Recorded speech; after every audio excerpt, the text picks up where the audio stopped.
Talaga bang pinalitan ka niya o tumatakbo lang siya mula sa katahimikan, takot na harapin ang sarili niyang refleksyon? Kung magiging totoo tayo, mabilis siyang lumipat, masyadong mabilis. Baka nakaupo ka riyan iniisip, ganun na lang ba ako kadaling kalimutan? Hindi. Hindi siya lumipat dahil nakalimutan ka na niya. Lumipat siya dahil natatakot siya. Takot na mapag-isa kasama ang sariling isip. Takot na maupo sa kawalan at ma-realize na walang ibang makakatingin sa kanya tulad ng ginawa mo. Takot aminin na nagkamali siya. Pero ganyan talaga ang mga pagkakamali. Hindi agad lumalabas ang bigat nila. Minsan linggo, buwan o kahit taon bago tuluyang tumatak. Sa ngayon, nasa yugto pa siya ng pagtanggi. Akala niya panalo siya. Akala niya naka-upgrade siya. Akala niya kontrolado niya ang lahat. Ito ang katotohanan na hindi naiintindihan ng karamihan sa mga lalaki. Hindi umaalis ang mga babae kapag tapos na silang magmahal. Umaalis sila kapag iniisip nilang may mas mabuti pa. Umaalis sila kapag mas matimbang ang emosyon kaysa sa lohika. Umaalis sila dahil sinasabi ng lipunan na laging mas maganda ang nasa kabila, na laging may mas malaking oportunidad na naghihintay. Pero ano ang mangyayari kapag nakarating siya sa kabilang panig at na-realize niyang nasa pinakaberde na pala siyang damuhan mula pa noong una? Ano ang mangyayari kapag nagising siya sa tabi ng lalaking hindi siya hinahamon, hindi siya pinaparamdam ng kuryenteng atraksyon at walang lalim na siyang dahilan kung bakit ka naiiba? Doon papasok ang pagsisisi. Doon magsisimula siyang pagdudahan ang lahat. Pero dito nagkakamali ang karamihan sa mga lalaki. Nagpapanik sila, hinahabol nila, nagsisimula silang mag-text, tumawag, nagmamakaawa ng closure na parang negosyo ang pag-ibig. Malaking pagkakamali. Dahil sa oras na habulin mo siya, pinapatunayan mo ang paniniwala niyang hawak niya ang kapangyarihan mula pa noong una. Magsisimula siyang mag-isip, oo, tama ang desisyon ko. Kung talagang mahalaga siya, hindi siya aakto ng ganito. Kita mo, sa sandaling maniwala siyang emosyonal ka pa rin, wala na siyang mararamdaman. Pero kapag natahimik ka, kapag bigla kang nawala ng walang paliwanag, walang paghingi ng tawad, doon mas lalong lumalakas ang presensya mo. Doon magsisimulang magtanong ang isip niya ng mga mapanganib na tanong. Sandali, bakit hindi niya ako hinahabol? Hindi ba niya talaga ako minahal? O mas masama pa, baka may kapalit na siya? Doon magsisimulang pumasok ang pagdududa. At ang pagdududa ang pumapatay sa katiyakan. Sa ngayon, kampante siya. Naniniwala siyang tama ang desisyon niya. Pero ang kumpiyansang iyon ay nakatayo sa paniniwalang naghihintay ka pa rin, nasasaktan ka pa rin, at pinapanood mo pa rin siya mula sa malayo, umaasang babalik siya. Sa sandaling masira mo ang paniniwalang iyon, lahat magbabago. Hindi ito tungkol sa pagbabalik niya. Ito'y tungkol sa pagbabalik mo sa sarili mo. Ito'y tungkol sa muling pagtuklas sa lalaking minamaliit niya. Dahil kapag natutunan mong maging malaya, kapag naging lalaking hindi naghihintay, hindi humahabol at hindi lumilingon, hindi lang siya magsisisi sa pag-alis. Siya pa ang babalik ng kusa. Pero sa oras na iyon, wala ka nang pakialam. At iyon ang pinakamalupit na kapangyarihan. Una, ang kapangyarihan ng kawalan. Ang katahimikan ay isang sandata. At sa ngayon, maaari mo itong gamitin para ipaisip sa kanya ang lahat o sayangin ito sa pagpapakain ng kanyang ego gamit ang desperasyon mo. Karamihan sa mga lalaki hindi ito naiintindihan. Ang kawalan ay lumilikha ng halaga. Kapag mas hindi ka available, mas nagiging kanais-nais ka. Isa itong psikolohikal na katotohanan. Hindi hinahangad ng tao ang madaling makuha. Hinahangad nila ang inaakala nilang nawala. Sa ngayon, hindi niya ramdam na may nawala sa kanya. Bakit? Dahil nandyan ka pa rin, hindi man pisikal, pero emosyonal. Alam niyang iniisip mo pa rin siya. Alam niyang tinitingnan mo ang social media niya, inuulit sa isip ang mga lumang alaala, nagtatanong kung siya ba'y gumagawa rin ng pareho. At ang masakit na totoo, hindi. Hindi pa. Dahil hindi nararamdaman ng utak ng tao ang pagkawala hanggang sa tunay na mawala ang isang bagay. Hindi niya mararamdaman ang bigat ng kawalan mo kung hindi mo siya bibigyan ng pagkakataon. Kita mo, kapag biglang may nawala sa buhay natin, umaakto ang utak na parang naghihirap sa pagkawala ng droga. Nagsisimula itong maghanap ng pattern, ng paliwanag, ng kahit ano para puna ng kawalan. Pero kung hindi ka talaga nawawala, kung patuloy kang nagte-text, tumatawag, nagre-react, hindi niya kailanman mararanasan ang pagkawala na iyon. Hindi siya magtataka, hindi siya magtatanong, at kung hindi siya magtatanong, hindi siya magsisisi. Kailangan mong tigilan ang pagbibigay ng katiyakan sa kanya. Dahil sa ngayon, sigurado siya na tama ang naging desisyon niya. Sigurado siya na isa ka pa ring opsyon. Sigurado siya na nandyan ka pa rin kung sakaling magbago ang isip niya. Pero sa sandaling alisin mo ang sarili mo sa mundo niya ng tuluyan, magsisimulang gumuho ang katiyakan na iyon. Ang katahimikan ay nagiging nakabibingi. Ang kawalan ay nagiging totoo. Sa una, wala siyang pakialam. Masisiyahan siya sa bago niyang sitwasyon, sa bagong lalaki, sa bagong realidad. Pero darating ang pagbabago. Mawala ang honeymoon phase, mauupos ang saya. At bigla siyang iiwan ng isang nakakatakot na tanong, nagkamali ba ako? Doon magsisimula ang pag-stalk. Sisilipin niya ang profile mo, tatanungin ang mga kaibigan ninyong pareho, hahanapin ang anumang palatandaan na apektado ka pa rin. At kung nagawa mo ito ng tama, wala siyang makikita, walang malungkot na post, walang pasaring na quotes, walang desperadong pagpapakitang ang ganda ng bago mong buhay. Wala, puro katahimikan. At ang katahimikan, kaibigan ko, ay kapangyarihan. Dahil ngayon, siya na ang nagtataka. Siya na ang nagtatanong, siya na ang nakakaramdam ng pagkawala. Ganito mo babaliktarin ang sitwasyon, ganito mo muling makukuha ang kontrol sa pamamagitan ng hindi paggawa ng kahit ano, sa pagpapaupo sa kanya sa katahimikan hanggang hindi na niya kayanin.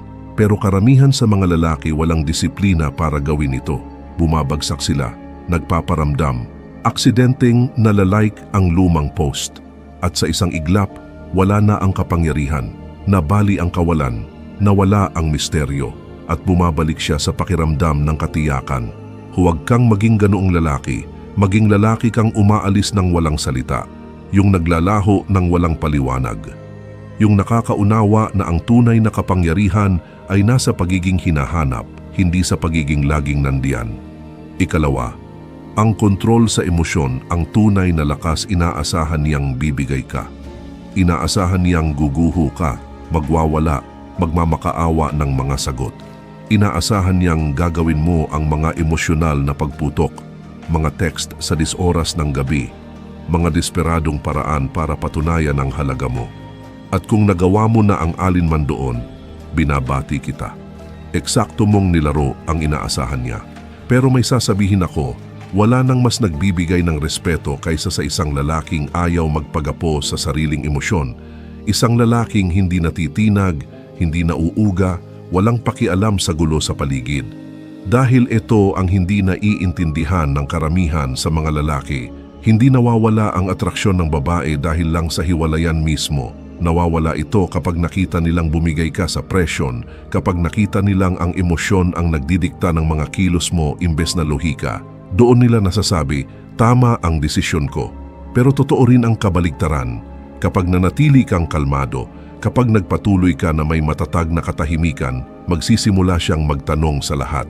Dahil sa kaibuturan niya, inaasahan niyang pare-pareho lang ang reaksyon ng lahat ng lalaki. Pero kapag hindi mo ginawa, kapag hindi ka nagpakita ng kahit anong kahinaan, doon pumapasok ang kuryosidad. Sandali, bakit hindi siya nagre-react? Wala ba talaga siyang pakialam? Na-overestimate ko ba ang halaga ko sa buhay niya? At sa isang iglap, nababaliktad ang sitwasyon. Dahil habang akala niya siya ang nang-iwan, biglang pakiramdam niya ikaw pala ang tunay na bumitaw. Ito ang esensya ng Stoicism. Kontrolin ang kaya mong kontrolin, bitawan ang hindi mo kaya. At sa ngayon, hindi mo makokontrol ang mga desisyon niya. Hindi mo makokontrol kung sino ang kasama niya. Hindi mo makokontrol kung magsisisi ba siya o hindi. Pero ano ang kaya mong kontrolin? Ang tugon mo, ang isipan mo, ang mga kilos mo. Kaya tanungin mo ang sarili mo, umakto ka ba bilang lalaking pagsisisihan niyang nawala o pinapatunayan mo lang sa kanya na tama ang pag-alis niya? Dahil ito ang katotohanan, hindi naaakit ang mga babae sa mga lalaking kailangan ng validation nila. Naaakit sila sa mga lalaking buo sa kanilang sarili. Mga lalaking hindi nababasag sa ilalim ng presyon. Mga lalaking nananatiling matatag kahit nagbabago ang mundo sa paligid nila. Iyon ang uri ng lalaking hindi basta makakalimutan ng isang babae. Iyon ang uri ng lalaking gumugulo sa isip niya tuwing gabi, nagtatanong kung nagawa ba niya ang pinakamalaking pagkakamali ng buhay niya. Pero hindi mo ito pwedeng pekein. Hindi ka pwedeng magkunwaring matatag pero palihim na chine-check ang Instagram niya bawat oras. Hindi ka pwedeng umastang detached pero lihim na umaasang babalik siya. Ang kontrol sa emosyon ay hindi palabas. Isa itong paraan ng pamumuhay. Either makuha mo ito o hindi. At ang mga lalaking nakakapag-master nito, hindi kailanman kailangang humabol. Dahil sa huli, hindi ang lalaking nagre-react ang nananalo, kundi ang lalaking nananatiling hindi natitinag. Ikatlo, ang bago niyang lalaki ay panakip, hindi solusyon. Sa ngayon, akala niya panalo siya, may bago siyang kasama. Nagpo-post siya ng mga litrato. Ipinapakita niya sa buong mundo kung gaano siya kasaya. At baka nakaupo ka riyan, unti-unting kinakain ng selos at sakit, iniisip kung paano siya nakalipat agad. May sasabihin ako, hindi siya nakalipat, dinidistract lang niya ang sarili niya. Karamihan sa mga babae, hindi nila talaga pinoproseso ang hiwalayan gaya ng ginagawa ng mga lalaki. Sa halip na upuan ng sakit, sa halip na harapin ang emosyon nila, tumatalon sila sa panibago. Hindi dahil gumaling na sila, kundi dahil hindi pa. Ang bago niyang lalaki, hindi siya upgrade, hindi siya espesyal. Isa lang siyang panakip, isang mabilisang solusyon, isang pansamantalang pagtakas mula sa mga damdaming kinatatakutan niyang harapin. At dito, nagkakamali ang karamihan sa mga lalaki. Iniisip nila, nakahanap siya ng mas mabuti. Ako ang naging problema, mali. Hindi siya kasama ng bago dahil mas mabuti ito. Kasama niya ito dahil kailangan niyang may maramdaman kahit ano. At kung tunay siyang nakalipat, kung tunay siyang masaya, hindi niya mararamdaman ang pangangailangan na ipakita sa iyo ito. Ang realidad, ang mga rebound na relasyon ay may predictable na pattern. Nagsisimula sila ng mabilis, umaalab at pagkatapos bumabagsak. Bakit? Dahil hindi sila nakatayo sa tunay na pundasyon, nakatayo sila sa pag-iwas. Sa ngayon, nasa honeymoon phase pa siya, lahat masaya at kapanapanabik. Pero laging nagtatapos ang phase na iyon. At kapag nangyari na, doon lilitaw ang mga bitak. Doon niya marirealize na hindi pala siya tunay na masaya, nadidistract lang siya. At alam mo kung anong nangyayari kapag nawala na ang distraction, nagsisimula siyang maisip ka. Sa una, dumadaan lang sa isip niya, pagkatapos nagiging kuryosidad tuwing gabi, at bago pa niya namalayan, chine-check na niya ang profile mo, iniisip kung nakalipat ka na, nagtataka kung bakit hindi ka nagre-react, nagtatanong kung bakit may nararamdaman pa rin siyang kawalan kahit may bago na siya. Doon papasok ang pagsisisi. Dahil habang abala siyang iwasan ang emosyon niya, ikaw naman ay minamaster ang iyo. Habang tumatalon siya sa panibagong sitwasyon, ikaw ay umaangat. Habang tumatakbo siya mula sa mga iniisip niya, ikaw naman ay humaharap ng diretso. At kapag bumagsak ang bago niyang relasyon, dahil babagsak ito, maaalala niya ang isang lalaking nanatiling matatag, ang lalaking hindi humabol, ang lalaking hindi nag-react. Kaya't kailanman, hindi ka dapat makipagkompetensya sa rebound niya. Huwag mong subukang patunayan na mas mabuti ka. Huwag mong ipakita na apektado ka. Ang gawin mo lang ay umatras at hayaang ang oras ang gumawa ng trabaho. Dahil ang mga lalaking nananalo sa huli, sila yung nakakaintindi ng katotohanan ito. Hindi ka niya pinalitan. Tumatakbo lang siya mula sa sarili niya. Ikaapat, ang sining ng kawalang pakialam. Habang mas nagmamalasakit ka, mas hindi siya nagmamalasakit. Iyan ang masakit na katotohanang ayaw tanggapin ng karamihan sa mga lalaki. Sa ngayon, inaasahan niyang may pakialam ka. Inaasahan niyang pinapanood mo siya. Naghihintay, nagre-react sa bawat maliit na bagay na ginagawa niya. Inaasahan niyang nagseselos ka sa bago niyang sitwasyon. Umaasang mapansin ka niya. Desperadong naghihintay ng senyales na may pakialam pa rin siya. Pero ano ang mangyayari kapag wala kang pakialam? Kapag totoo talagang wala ka ng pakialam, doon nagbabago ang lahat. Kita mo, likas sa mga babae ang subuki ng emosyonal na lakas ng lalaki. Hindi man nila ito ginagawa ng sinasadya, pero ginagawa nila. At kapag iniwan ka ng isang babae, kapag mabilis siyang lumipat, kapag ipinapakita niya sa mukha mo ang bago niyang buhay, isa iyong test. Isang test para makita kung bibigay ka, kung magre-react ka, kung mapapatunayan niyang hawak pa rin niya ang kapangyarihan sa'yo. At sa sandaling kagatin mo ang pain, bagsak ka na. Dahil walang mas mabilis na pumapatay ng atraksyon kaysa sa pagiging needy. Wala ring mas mabilis na nagpapawala ng respeto kaysa sa lalaking hindi makontrol ang emosyon. Pero totoo rin ang kabaligtaran.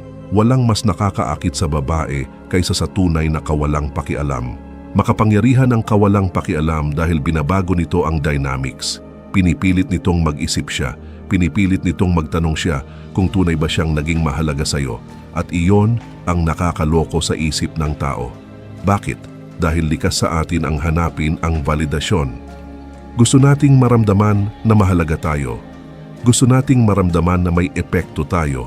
Pero kapag inalis mo ang validasyon na iyon, kapag pinaramdam mong napapalitan siya, doon siya magsisimulang maghanap sa'yo. Pero linawin natin, hindi ito tungkol sa pagpapanggap na wala kang pakialam. Hindi ito laro. Hindi ito acting na detached ka habang palihim mo namang minamanmanan ang bawat galaw niya. Hindi iyon kawalang pakialam, iyon ay insecurity. Ang tunay na kawalang pakialam ay iba. Ito yung oras na tunay mong inaalis siya sa sentro ng mundo mo. Kapag na-realize mong wala siyang kinalaman sa kaligayahan mo, sa tagumpay mo, sa kapayapaan ng isip mo. At kapag naabot mo ang level na iyon, doon ka nagiging mapanganib. Doon ka nagiging lalaking hindi niya kayang alisin sa isip niya dahil hindi namimiss ng mga babae ang lalaking nagmamakaawa ng atensyon nila. Namimiss nila ang mga lalaking hindi ito kailangan. Kaya hayaan mo siyang mag-post ng mga litrato, hayaan mo siyang maglaro ng maliliit na laro, hayaan mo siyang gawin ang lahat ng iniisip niyang makakakuha ng reaksyon mula sa'yo. Walang halaga ang lahat ng iyon. Dahil sa sandaling ma-realize niyang tunay kang hindi apektado, doon siya magsisimulang magtanong sa lahat. Ikalima, ang pagpapabuti ng sarili ang pinakamabisang paghihiganti. Ang paghihiganti ay hindi tungkol sa pagganti, hindi tungkol sa pagpapatunay na mali siya, hindi tungkol sa pagpapagselos sa kanya. Ang tunay na paghihiganti ay ang maging lalaking hindi niya inakalang kaya mong maging at ma-realize niyang huli na nawala sa kanya ang isang bagay na hindi na mapapalitan. Sa ngayon, may dalawang pagpipilian ka. Maaari kang malugmok sa sakit, bantayan ang social media niya, isipin kung ano ang ginagawa niya, at ubusin ang oras kakaisip kung iniisip ka pa ba niya. O pwede mong gamitin ang lahat ng enerhiyang iyon at ituon ito sa mga bagay na tunay na makikinabang ka. Dahil ito ang realidad, hindi kanya pinapansin sa ngayon. Hindi siya nawawalan ng tulog dahil sa'yo, hindi pa, pero hindi ibig sabihin na hindi iyon mangyayari. May kakaibang paraan ng mga babae ng pagbalik kapag hindi mo inaasahan, pero hindi sila bumabalik dahil gusto mo. Bumabalik sila kapag na-realize nilang nawala sa kanila ang mahalagang bagay. At ang realization na iyon, mangyayari lang kapag nakita nilang umaangat ka kahit wala siya. Karamihan sa mga lalaki, winawasak ang sarili pagkatapos ng hiwalayan, naglalasing, nagsasayang ng oras, nalulugmok sa depression, at alam mo kung anong ibig sabihin noon. Pinapatunayan mo sa kanya na tama ang naging desisyon niya. Pero kapag isang lalaki ay nag-level up, kapag naging mas matalim, mas malakas, mas matagumpay kaysa dati, doon pumapasok ang pagdududa. Magsisimula siyang mag-isip, grabe, na-underestimate ko ba siya? Iniwan ko ba ang lalaking magiging unstoppable? At doon talaga papasok ang matinding pagsisisi. Dahil ito ang hindi aaminin ng karamihan sa mga babae. Inaasahan nilang mananatili kang pareho. Akala nila kilalang kilala ka na nila. Akala nila nakita na nila ang lahat ng kaya mong i-offer. Pero kapag nag-evolve ka tungo sa mas mataas na antas, kapag winasak mo ang bersyon ng sarili mong akala niya ay kilala na niya, gumugulo ito sa isip niya. Pero linawin natin, ang self-improvement ay hindi tungkol sa kanya. Tungkol ito sa iyo. Tungkol ito sa paglikha ng buhay na napakakumpleto, napakabuo, na totoo na wala ka nang pakialam kung babalik pa siya o hindi. Dahil kapag naabot mo ang level na iyon, kapag masyado ka nang abala sa panalo para maisip pa siya, doon niya mas mararamdaman ang kawalan mo.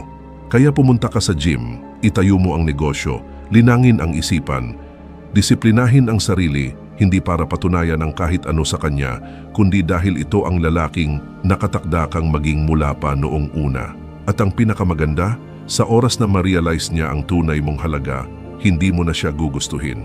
Ika-6, ang mito ng closure. Umalis siya at ngayon, naghahanap ka ng sagot. Gusto mong malaman kung bakit siya umalis, bakit napakadali niyang pinalitan ka, bakit hindi niya ipinaglaban ang meron kayo.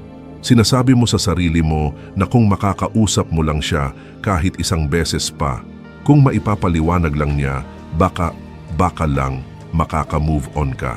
Pero eto ang totoo, ang closure ay isang kasinungalingan. Isa itong bitag na idinisenyo para manatili kang nakatali, naghihintay ng pahintulot para gumaling. At ang pinakamasakit, kahit makuha mo ito, wala pa ring mababago. Dahil ang closure ay hindi nanggagaling sa kanya, nanggagaling ito sa'yo. Sa ngayon, naghahanap ka ng sagot na magpapawala ng sakit. Gusto mong aminin niya na nagkamali siya. Gusto mong sabihin niyang may pakialam pa rin siya. Gusto mong magkaroon ng isang mahiwagang pag-uusap na biglang magpapalinaw sa lahat. Pero ito ang nangyayari kapag hinanap ng lalaki ang closure. Oo, makukuha mo ang pag-uusap na iyon. Pero guess what? Hindi nito dala ang kapayapaan. Mas maraming tanong, mas maraming kalituhan, mas maraming emosyonal na attachment sa isang sitwasyong dapat iniwan mo na kahapon. Baka sabihin niya, mahal ka pa niya pero hindi pa siya handa. Baka sabihin niya ang klasikong, "It's not you, it's me." Baka magpakita siya ng lamig at distansya at mas masaktan ka pa kaysa dati. Kahit ano pa man ang sabihin niya, pareho ang resulta. Mananatili kang nakatali, mananatili kang emosyonal na invested, at siya magpapatuloy ng walang pag-aalinlangan. Iyan ang dahilan kung bakit ang pinakamalalakas na lalaki hindi humihingi ng closure. Hindi nila ito kailangan. Sila mismo ang nagiging closure. Naiintindihan nila na ang closure ay hindi tungkol sa pagkuha ng sagot. Ito ay tungkol sa pagtanggap sa realidad. Tungkol sa pag-unawa na wala ng anuman ang sasabihin o gagawin niya na makakabago sa nangyari na. Tungkol ito sa pagpili na magpatuloy ng hindi kailangan ang validasyon, paliwanag o pahintulot mula sa kanya. Dahil sa sandaling itigil mo ang paghahanap ng closure, iyon ang sandaling mababawi mo ang kapangyarihan mo. Inaasahan niyang tatawag ka. Inaasahan niyang maghahanap ka ng sagot. Inaasahan niyang may kailangan ka mula sa kanya. Pero kapag nawala ka ng walang salita, kapag ikaw mismo ang nagsara ng pinto, doon siya magsisimulang mag-isip, sandali, bakit hindi siya naghahanap ng closure? Bakit hindi siya nakikipag-usap? Minahal ba niya talaga ako? At sa isang iglap, nababaliktad ang mga papel. Kaya tigilan mo na ang paghahanap ng pagtatapos na magpapagaan sa loob mo. Ang tanging closure na kailangan mo ay ito, wala na siya, tapos na. Kumilos ka ayon doon. Ika-7, pinapanood ka pa rin niya kahit akala mo, hindi akala mo nakalimutan ka na niya. Akala mo tuluyan na siyang nakalipat, namumuhay ng pinakamagandang bersyon ng kanyang buhay, habang ikaw naman ay pinipilit buuin muli ang sarili mo. Pero may sasabihin ako, pinapanood ka pa rin niya, kahit may bago na siya, kahit i-block ka pa niya, kahit sabihin niyang tapos na siya ng tuluyan, nandyan pa rin siya patagong tumitingin, patagong nagtataka, dahil kahit anong pilit niyang kumbinsihin ang sarili na wala na siyang pakialam, likas sa tao ang kabaligtaran. Likas tayong curious, lalo na kapag iniwan natin ang isang bagay na akala natin ay kabisado na natin. At sa ngayon, kahit hindi niya aminin, may bahagi ng isip niya na nagtatanong, tama ba ang desisyon ko? Sa simula, magpapanggap siyang wala kang halaga. Hindi ka niya papansinin. Iiwasan niya ang lahat ng bagay na magpapaalala sa iyo. Pero habang lumilipas ang panahon, habang kumukupas ang saya ng bago niyang buhay, unti-unting sisilip ang curiosity. Sisilip siya sa profile mo. Mag-scroll siya sa mga litrato mo. Titingnan niya kung may pinost ka bang nagpapahiwatig ng nararamdaman mo. At ang pinakamasamang magagawa mo, ibigay sa kanya eksakto ang hinahanap niya. Dahil sa sandaling makita niya ang malungkot na post, ang cryptic na quote, o ang pilit na pagpapagselos, panalo siya. Nakakuha siya ng kumpirmasyon na apektado ka pa rin, na natigil ka pa rin, na hawak pa rin niya ang kapangyarihan sa'yo. Pero kung sisilip siya at wala siyang makikita, walang sinyalis ng sakit, walang emosyonal na pagsabog, walang desperadong pagpapansin, kundi katahimikan at isang lalaking halatang mas gumanda pa ang buhay, doon magsisimula ang pagdududa. Sandali, bakit hindi siya wasak? Bakit mas masaya pa yata siya nang wala ako? Na-misjudge ko ba ang halaga niya? At ang pagdududang iyon, mabagal pero matindi. Nagsisimula ito bilang isang simpleng tanong, pero kalaunan nagiging pagsisisi. Dahil ito ang hindi aaminin ng karamihan sa mga babae. Ayaw talaga nilang maging masaya ka nang wala sila. Gusto nilang maramdaman na mahalaga sila. Gusto nilang paniwalaan na ang pag-alis nila ay may iniwang marka. Pero kapag inalis mo ang kasiyahang iyon, kapag inakto mong parang hindi siya kailanman naging parte ng buhay mo, doon niya mararamdaman ang isang bagay na hindi niya inaasahan, ang pagiging walang halaga. At iyan ang bumabalik sa kanila, hindi ang mga salita mo, hindi ang mga pagtatangka mong patunayan ang sarili mo, kundi ang malamig at di mapagkakailang katotohanan na hindi mo siya kailanman kinailangan. Kaya huwag kang mag-post para sa kanya, huwag mong tingnan ng kanya, huwag kang makipaglaro sa mga laro niya, basta maglaho ka. Dahil habang mas kaunti ang alam niya, mas lalo siyang magtatanong. Ikawalo, ang akit sa pamamagitan ng misteryo. Kapag alam niya ang lahat tungkol sa iyo, mawawala ang interes niya. Kapag kaya niyang hulaan ang bawat galaw mo, mababato siya. Kapag hindi na siya nagtatanong kung ano ang ginagawa mo, titigil siyang mag-alala. Ang misteryo ang lahat pagdating sa akit. At sa ngayon, ikaw ay nagiging irresistible o tuluyang nakakalimutan. Tingnan mo, karamihan sa mga lalaki ay kabaligtaran ng dapat nilang gawin pagkatapos ng hiwalayan. Sobra silang nagpapakita, post ng post, pilit na nagyayabang, nag-iiwan ng mga pahiwatig na sana mapansin siya. Pero ang lahat ng iyon, pumapatay lang ng curiosity. Dahil kapag sigurado ang babae sa isang bagay, titigil siyang isipin ito. Pero kapag hindi siya sigurado, kapag may mga puwang sa kwento, kapag hindi niya alam kung ano ang nangyayari sa buhay mo, doon nagsisimulang mag-obses ang isip niya sa'yo. At dito nagkakamali ang karamihan ng lalaki. Gusto nilang makita ng babae ang progreso nila. Gusto nilang ipakita na mas gumaganda ang buhay nila. Kaya sila ay nagyayabang, mga flashy na post, selfie sa gym, cryptic na quotes na para sa atensyon niya. Pero ito ang totoo. Kapag tunay kang masaya, kapag totoo kang nagle-level up, hindi mo kailangang patunayan ito sa kahit sino, lalo na sa kanya. Dahil ang mga lalaking tunay na panalo pagkatapos ng hiwalayan, naglalaho sila, tumatahimik sila, hinahayaan nilang magsalita ang kanilang pagkawala at ang katahimikan na iyon, yung mismong magpapaulol sa kanya. Dahil ngayon mapapaisip siya, iniisip pa rin ba niya ako? Nakalimutan na ba niya ako? May bago na ba siyang kasama? Bakit wala siyang pinopost? At sa sandaling magsimulang magtanong ang babae, doon muling nabubuo ang atraksyon. Dahil ang misteryo ang siyang pumipindot sa isang bagay na nagtatali ng tao, ang kawalan ng katiyakan. Lumilikha ito ng tensyon, pinipilit nitong punan ng isip ang mga puwang, at kadalasan mas masama pa ang naiisip niya kaysa sa totoo. Baka may mas maganda kang kapalit, baka tuluyan ka na niyang nakalimutan, baka sobrang abala ka na sa bago mong buhay na hindi na siya pumapasok sa isip mo. At ang kaisipang iyon, mas magpapahirap sa kanya kaysa sa kahit anong ipopost mo online. Kaya tigilan mo ang pagbibigay ng buong kwento, tigilan mo ang pagbibigay ng access sa emosyon mo, tigilan mong gawing madali para sa kanya na makamove on. Manahimik ka, maging hindi mahulaan, panatilihin siyang nagtataka. Dahil habang mas kaunti ang alam niya, mas lalo niyang gugustuhing malaman. Ikasiyam, ang comeback test. Darating ang oras na babalik siya. Maaaring isang text bigla. Maaaring isang random na like sa post mo. Maaaring simpleng mensahe sa DM. Hi, kumusta ka na? At sa sandaling iyon, lahat ng emosyon na akala mong nailibing mo na, babalik bigla. Lalakas ang tibok ng puso mo, mag-o-overthink ka. Magtatanong ka, ito na ba yon? Napagtanto na ba niyang may nawala siya? Pero bago ka mag-react, Bago mo paniwalaan na bumalik siya ng tuluyan, huminto ka at mag-isip. Dahil hindi lang ito basta mensahe, ito ay isang pagsusulit. Tingnan mo, hindi lang basta bumabalik ang babae dahil namimiss ka niya. Bumabalik siya para malaman kung option ka pa rin. Gusto niyang malaman kung available ka pa emosyonal, kung naghihintay ka pa rin, kung maaari ka pa rin niyang balikan kahit kailan niya gusto.